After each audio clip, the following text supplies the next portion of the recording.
Dr. Mark Penny. Today is Monday, January the 27th, and welcome to Penny's Podcast. Well, my number one priority when the weather is in question is the student safety.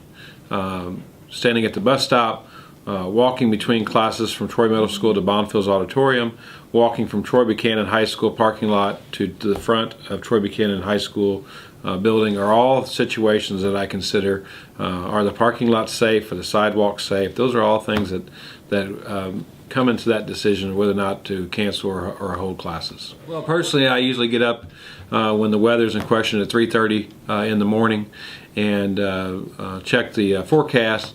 By 4, I'm usually on the road with the help of Mike Francisco, Todd Culbertson, and Paul Shupman. Those are our driving crew, and we drive the bus routes, we drive the roads to ensure safety for all of our patrons and certainly for our buses. Well, we notify via Facebook, School Messenger, Twitter, our website, and local television and radio stations. So wind chill is taken into consideration, as was the case last Thursday, January the 23rd. We use the National Weather Service's wind chill chart to help us in our decision-making process. Anytime the calm temperature or wind chill temperature reaches a point at which skin could experience frostbite, we will consider closing school. This is a guideline that we use. It's not necessarily a hard rule or a policy because that can change from time to time, and so we certainly want to try to be as consistent as possible, but at the same time each day is a day-to-day situation. Yeah, another guideline I usually use is you make the call as a parent. You are always the best judge of your own situation and what is best for your child. The district makes our decision on what is best for all students and staff, and that decision may not fit your individual situation.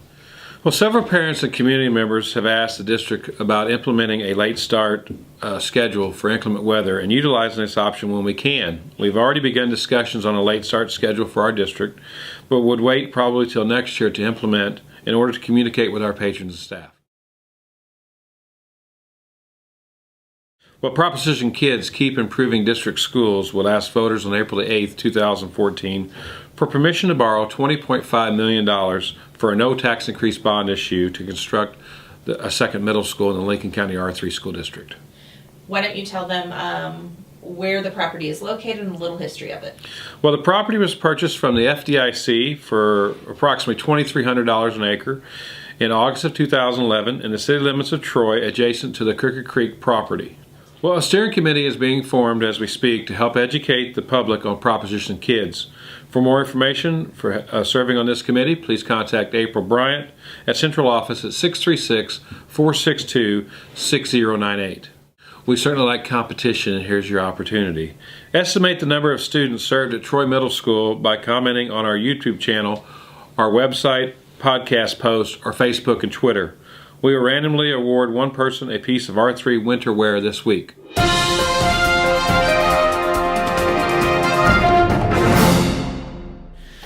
Did you know? Boundaries will not have to be drawn if the 2014 April 8th no tax increase measure is successful. The boundaries for a second middle school were also drawn in the 2012-2013 school year when the committee convened to create new elementary boundaries due to the opening of Claude Brown Elementary. Claude Brown Elementary, Lincoln Elementary, and William Capel Elementary will become feeder schools to a second middle school. Boone Elementary, Hawk Point Elementary, Main Street Elementary, and Quiver Park Elementary will become feeder schools to Troy Middle School. It's time to give a shout out because we're so proud of you. We're happy that you work for us and hope that you are too.